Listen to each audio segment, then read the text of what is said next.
In this video, I will show you how to use OBS Studio to record game footage and keep the audio channels separate. So you will have a microphone channel, a Teamspeak channel, and a game audio channel. To do this, we need a few external programs. First of which is obviously OBS Studio, 32 or 64-bit. Secondly, Voicemeeter. Third, virtual audio cable. And lastly, Teamspeak. All of these should be installed using the default options, and we will configure them as we go along. Please pause this video until you have all of these products installed.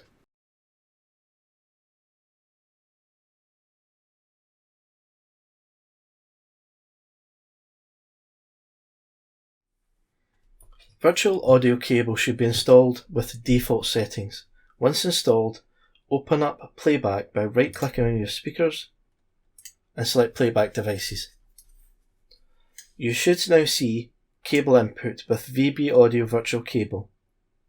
If you've installed Voicemeeter, click on Recordings and you will see a couple of Voicemeeter outputs.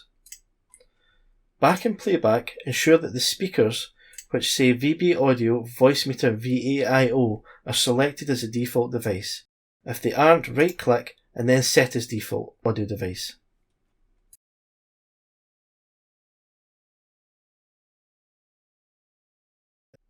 Voicemeeter has a handful of settings to change when it's first installed.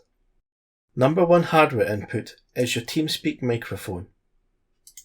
Select only channel B. Hardware input number 2 is Voicemeeter output VB Audio Virtual Cable. And select only channel A. Under virtual input, select A and B, and under hardware output, select the physical listening device that you use, speakers or headphones. Lastly, click on Menu and ensure that this is ticked.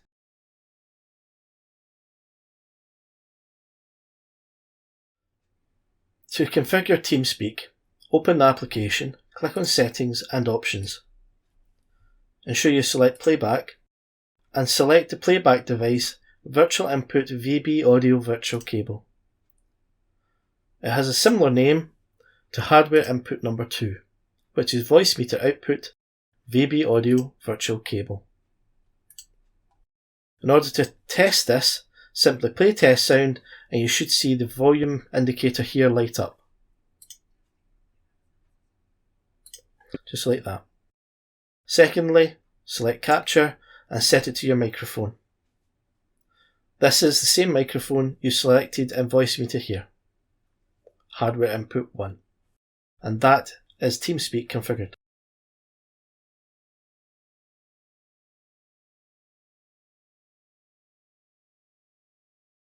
Before we do the main screen on OBS Studio, we'll look at the two subsections that we need to configure first.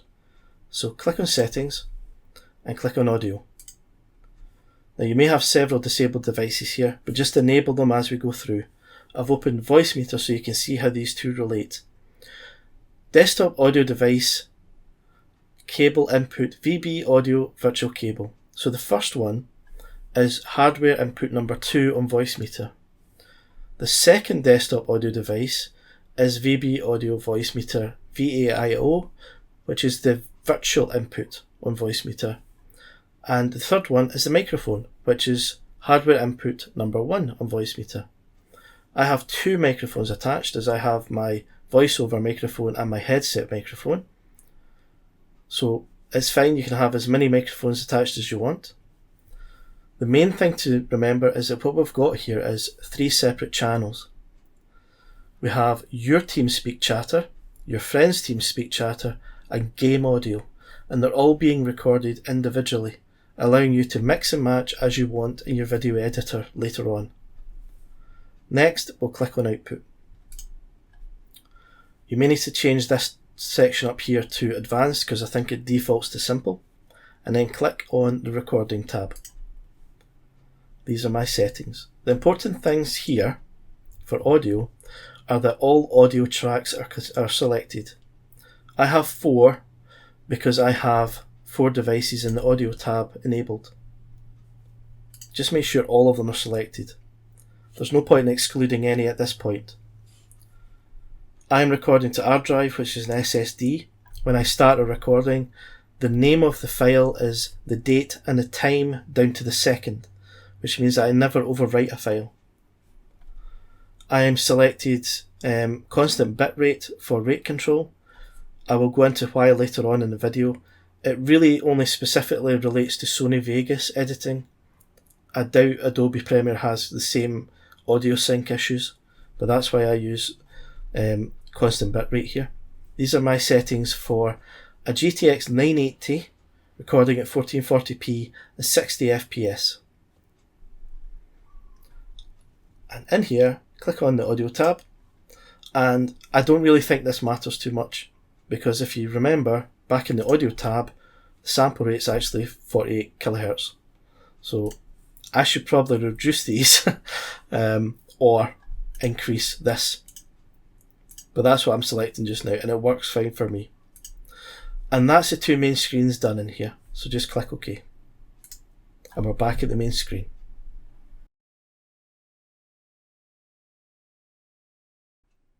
OBS Studio main screen has several sections. On the left we have scenes. That's used mainly for streaming, which I don't do, so I know next to nothing about it. Next we have sources. This is fairly self-explanatory. You can move these up and down. I use mainly the full screen capture, which is capture any full screen application. You see here there's 3 basic ways of doing it. That's the one I use for capturing games. Game capture can be set to capture a specific executable and only capture that section of the screen. Display capture always captures the full screen. That would be used for windowless gaming, stuff like that. Next we have the mixer. Now you can see here that I am recording on this microphone, so I have to watch what I'm clicking on here. I don't use the cogs on this screen. The reason for that is if I click on one and get properties, I can see what device it is, but I can only see what device this one is. If I go into the audio section, I can see all the devices, and changes I make here are the same as making changes in here. So it makes more sense to me to go in so I can see everything at once and change everything together so there's no clash. Next is the mixer, and this is probably the most important little part of this screen. In here we have the tracks. You'll likely only have 3 on the left hand side. I've got 2 microphones, that's why there's 4 showing up here. The important thing is you only have 1 tick in each horizontal track. The reason for that is it keeps segregation of audio channels. So you're recording in stereo, but you're recording 4 stereo channels or 3 stereo channels. If I was to do this, it would make no difference, except the order in which they're recorded. The 4th channel would now be audio device 2 for the desktop. If I do this, it just switches them round.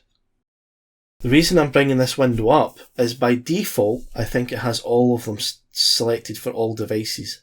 Just make sure there's only 1 tick.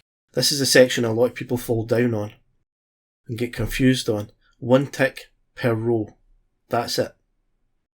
If, for whatever reason, you want to include both microphone audios, like in my case, I would just tick to add it in. I don't want to do that.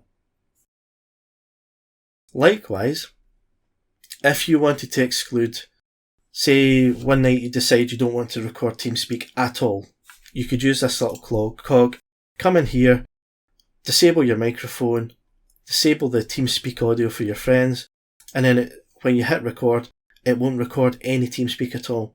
Personally, I would rather always record everything and then simply remove the track in the video editor later on.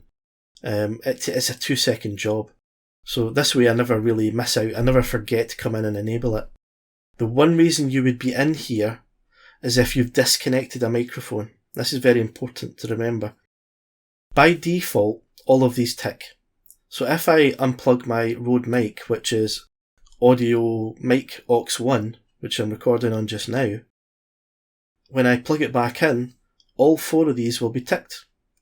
which means that all 4 audio channels now have my voiceover mic on them, which ultimately will ruin the recording. So every time I plug in my Rode mic, I come back into this little window and I just double check there's 1 per row.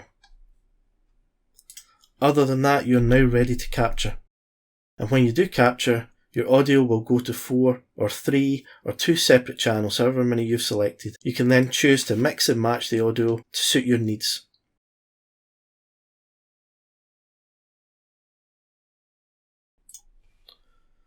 I mentioned previously that I record at a rate control which is constant bitrate, rather than variable bitrate or lossless or any of these other ones.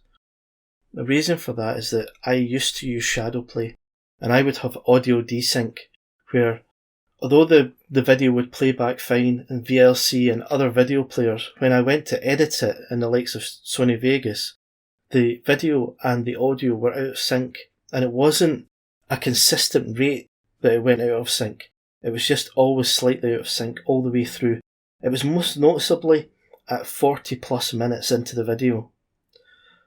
The issue would be playing an FPS where on the screen the gun has been fired, but the sound doesn't happen for another 1.5 seconds. Sometimes it was quarter of a second. Sometimes you could barely notice it, but it was there. The fix for this was to run the video through Handbrake, which is this product on the left. What you would do is bring the video in, just drop it in, and it will tell you the source details. Click on video and set it to the same frame rate that you've tried to record at. So that would be the frame rate that you told Shadowplay or OBS or whatever product to record at. In OBS Studio, that is in the video section here. Common FPS values, and that's the one I've selected 60. So I would, if I was having an issue, and I'm not, I would like to reiterate that I don't have this issue with OBS Studio. But if I was, I would select 60 here. I would set it. I wouldn't allow it to set the same as source.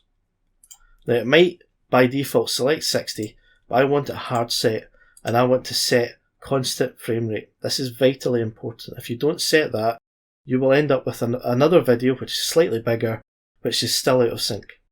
So you have to say constant frame rate. Sony Vegas loves constant frame rates. It doesn't like variable frame rates, which is what Shadowplay records at. Shadowplay is fantastic. If it wasn't for the audio desync, I would probably use it more often. It has very good quality video, but it does record at a variable frame rate, and that's an issue for editors. So we are now taking that variable frame rate and make it a constant using Handbrake. On the right hand side, you want to set this as far right as you can get away with. If you've got the hard disk space, keep it at lossless. At 1 and 2, what you'll find is that it takes maybe a 10 gigabyte file and inflates it by about a gigabyte per hour. Round about that. That's my preferred setting is at 2, because it's more or less lossless. But remember, if you set this halfway, or even to the left, you've already recorded this video in Shadowplay or whatever product that you recorded in. If it wasn't lossless, you've already lost some detail. So if you re-encode with this here, you're going to lose even more detail. And that's a reason to try and keep it as far right as you can. I'd suggest 1 or 2. The next thing is your audio. By default, it will only ever throw in 1. But if you click here, you'll see how many you actually have. To add another one, simply click up here, select it, click up, select it, click up, and select it. And then start the encoding. And it will now encode with all these channels still in the video. If you forget to do this, you're going to have to re-encode later. Because this is the only way to keep the video and the audio together and at a constant a constant synced rate. Because the problem was the audio and video were getting out of sync. This keeps them together. And once this is finished, you can then take this new video, import it into your video editor of choice, in my case Sony Vegas, and it will be back in sync. And that's us done.